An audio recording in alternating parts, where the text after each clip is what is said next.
Alright, since we already have ready roll, now we need to do those beads, and I'm going to choose thinnest needle that actually takes the holes. I'm sorry, that actually fits in the holes of those tiny beads.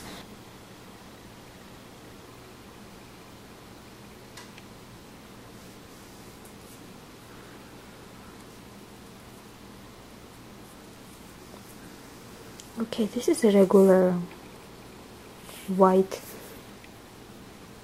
thread. It's a sewing thread, nothing special. Okay, now we need to secure our thread here.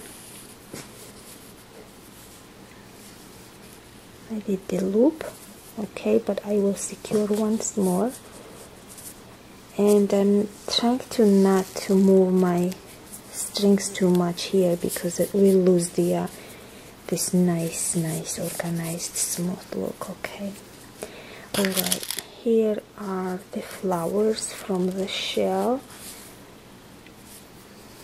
and I'll use one bead.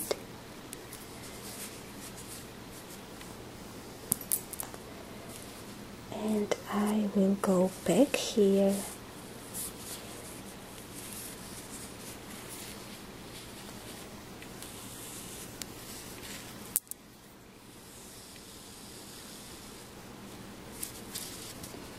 and I will tie it as much as I can.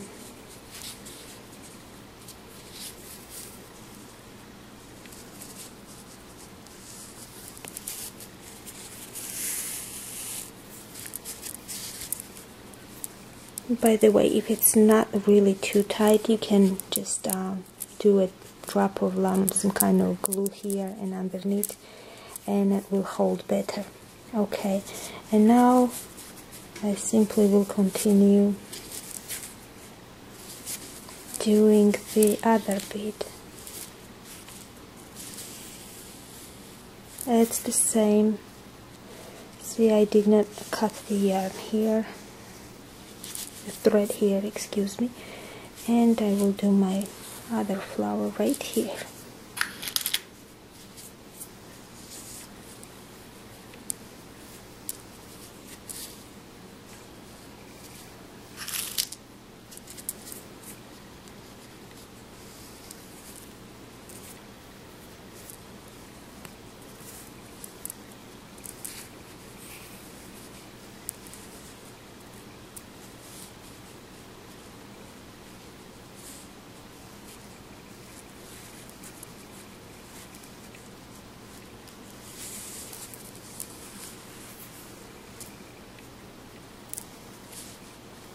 And I'll secure here.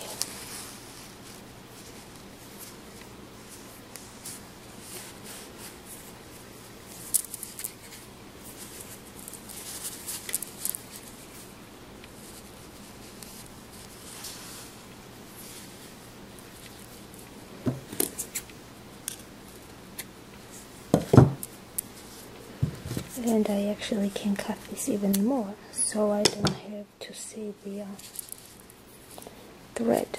Okay. Yes, they are really cute.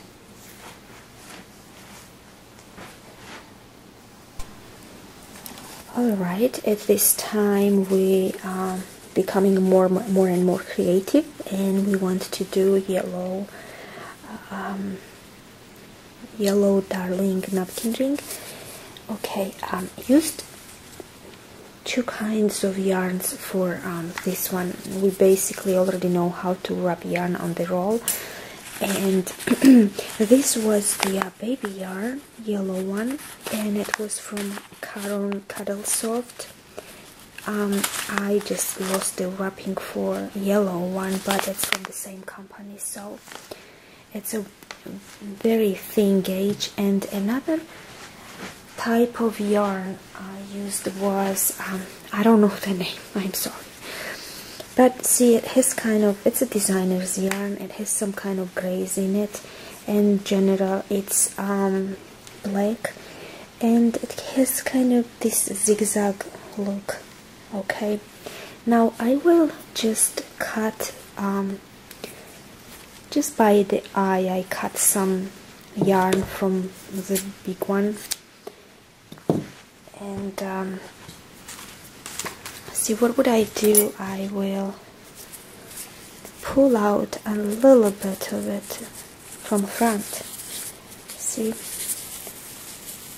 and now I have this here and a loose yarn, and this is working yarn, and I will take this, see, and pull it down inside, so I don't have to see this. When I will make a knot, I need my knot to be inside. Okay, and now I simply will go around it, okay, and do the stripes. Hey Lela, keep your hands in front of the camera. I can't believe it, I'm doing it again. Okay, so we make sure they are same distance from each other.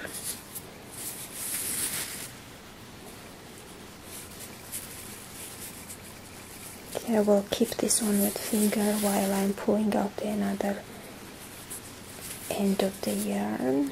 Okay, here we go, and another one.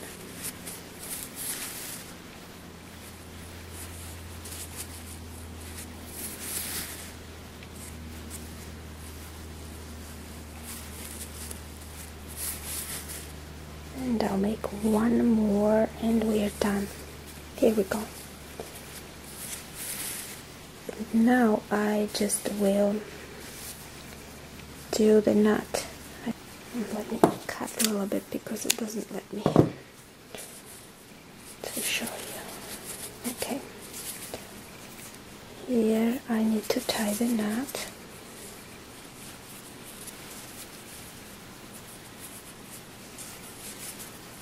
See?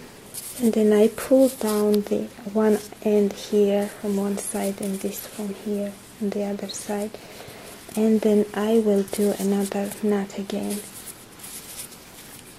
Okay, so the interesting thing is I'm doing a knot outside, but I'm pulling sides to a different direction. That works though. Okay, see, now I have tied the knot here. They are secured, both of the yarns, see, and I need to get rid of the ends, so I will cut here somewhere, here. And now what we need to do, we have to hide these loose ends in the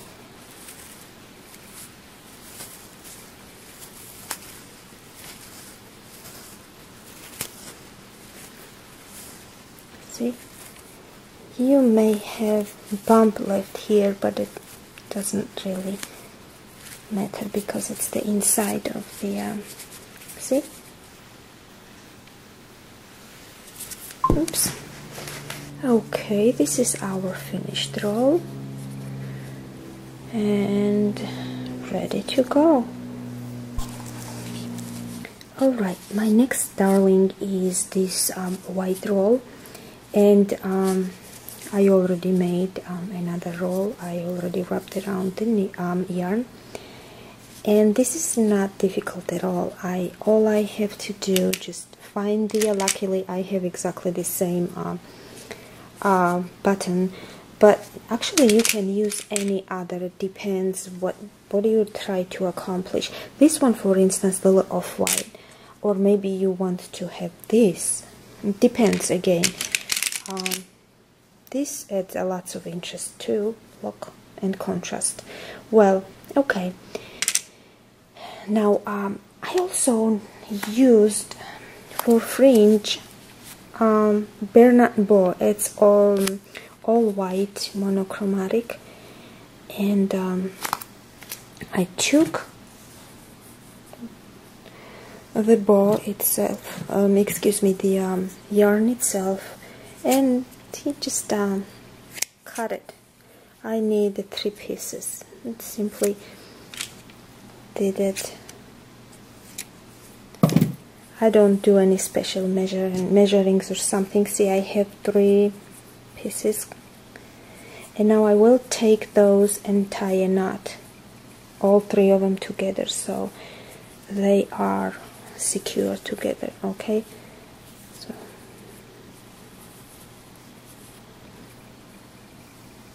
here we go, and I need to remember my knot here, because that's all I will do now. I will secure first the bow, and then I will sew the button on top of it. See, some of you may not want to have the fringe removed. See, it looks good, looks nice, but you also, you know, can cut it. It also depends on taste. Okay, let's start. Let's start it. I have this simple regular sewing thread. I will secure. This is by the way, this is a double thread, and see what am I doing? I'm just creating the loop here. Okay, alright, and then I will secure the bow here. I call it bow because it's funny though, yarn is called bow, and then I call it bow too. Okay, okay, comes real nice.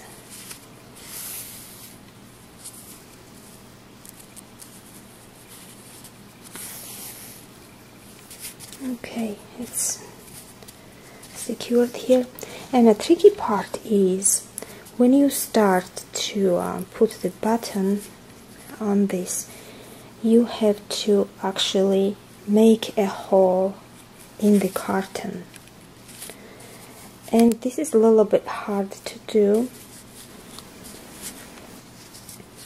And the interesting part is that if the button is buttoned somewhere in the middle, and needle is too long, you cannot manipulate this. It's not just it's not going to go through it. I mean, it will go through, but you will not have the space to manipulate your needle. Okay, so try to choose the shortest needle possible,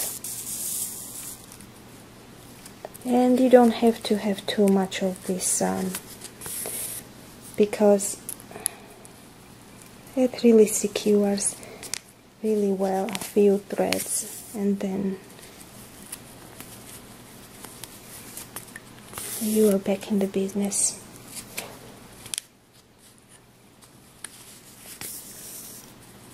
See,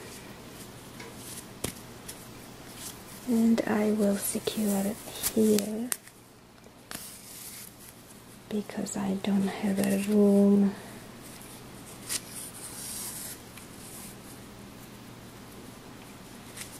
at the back.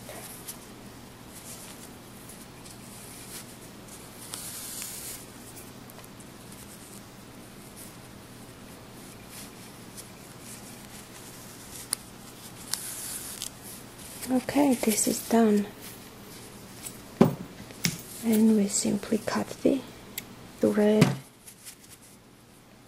and you're free to do anything now with this, whether you would want to leave those fringes or just, you know, remove them, cut them. Okay.